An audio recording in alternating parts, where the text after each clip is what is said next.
Bismillahirrahmanirrahim. Assalamualaikum warahmatullahi wabarakatuh. Nama saya Ridho Rahmawan dengan NIM 2220102000296 dari semester 2 kelas B3 Manajemen.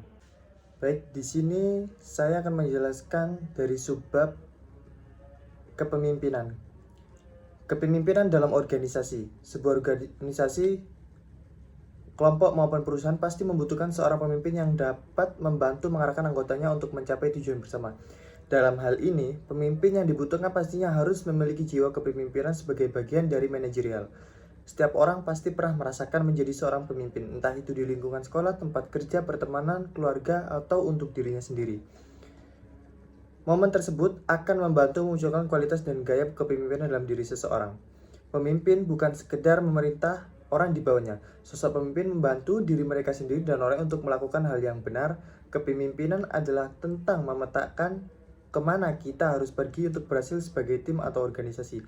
Dan ketika seorang pemimpin menetapkan tujuan, mereka juga harus menggunakan keterampilan manajemen mereka untuk membimbing orang-orang mereka ke tujuan yang tepat dengan cara yang efektif dan efisien. Pengertian kepemimpinan.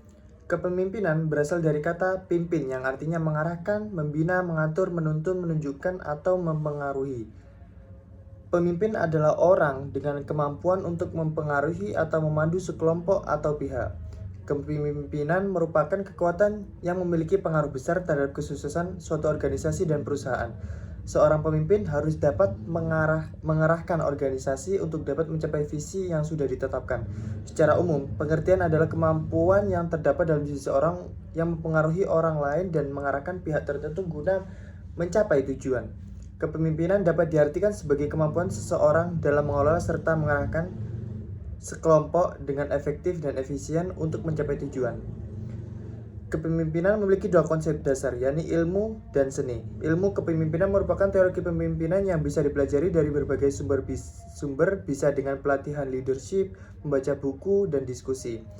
Sementara seni kepemimpinan adalah metode atau teknik kepemimpinan dalam mengkoordinasi sebuah kelompok. Dan seni ini diharapkan bisa membentuk karakter dan kinerja yang baik guna membangun kelompok yang kompak untuk mewujudkan tujuan. Fungsi kepemimpinan. Nawawi 2006 dari bukunya yang berjudul Kepemimpinan yang Efektif memaparkan beberapa fungsi dari kepemimpinan.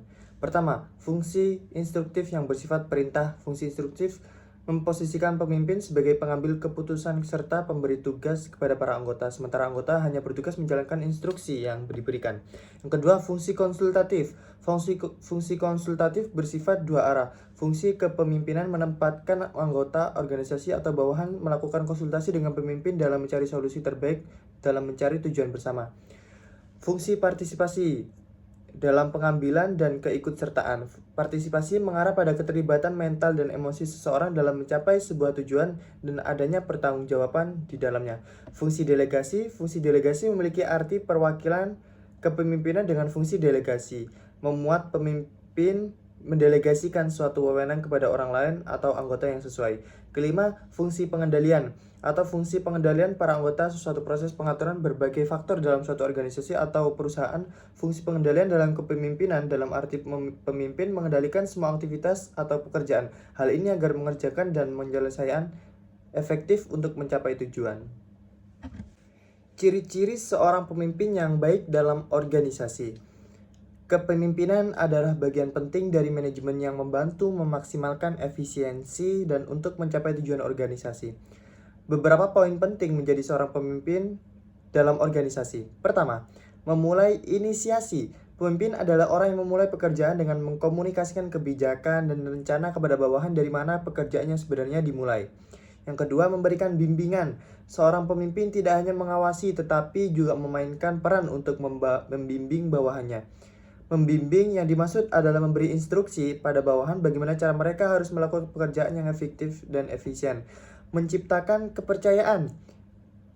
Percaya diri merupakan faktor penting yang dapat dicapai melalui apresiasi upaya kerja bawahan.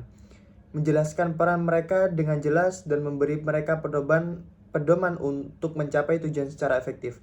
Yang keempat, membangun moral. Seorang pemimpin dapat menjadi pendorong moral dengan mencapai kerjasama penuh sehingga mereka tampil dengan kemampuan yang terbaik saat bekerja. Yang kelima, membangun lingkungan kerja. Lingkungan kerja yang efisien membantu pertumbuhan yang sehat dan stabil. Oleh karena itu, hubungan antara manusia harus diperhatikan oleh seorang pemimpin. Yang keenam, koordinasi. Koordinasi dapat dicapai melalui rekonsiliasi kepentingan pribadi dengan tujuan organisasi. Berikut dari penjelasan saya dari subbab kepemimpinan. Kurang lebihnya mohon dimaafkan. Akhiron, wassalamualaikum warahmatullahi wabarakatuh.